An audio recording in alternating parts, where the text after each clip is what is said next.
नमस्कार बंधुगण। सूचना अनुसार विश्व में बढ़िला चाउल संकट। आपण जदि आम चैनल रे नुआ अछंती आम चैनल को सब्सक्राइब कर दियंतु।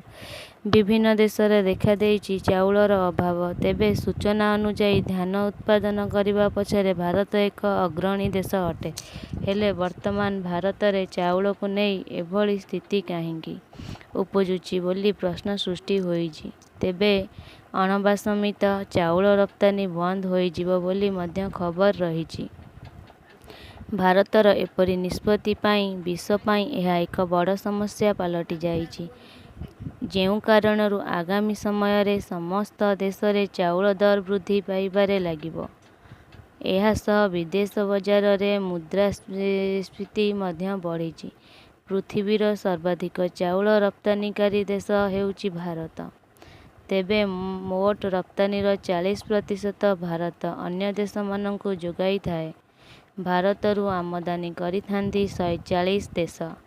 2000 मसीहारे एक रिपोर्ट अनुसार भारत 22 मिलियन टन अणबासमित चाउल रप्तानी करिथिला।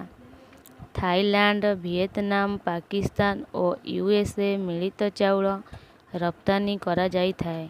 हेले भारत देशर एपरि चाउलर अभाव को नहीं विश्व को एक शक्त झटका लागिबा पाई जाउछि। कारण अन्य देश तुलन रे भारत सर्वाधिक निजर चाउल रप्तानी करिथाए।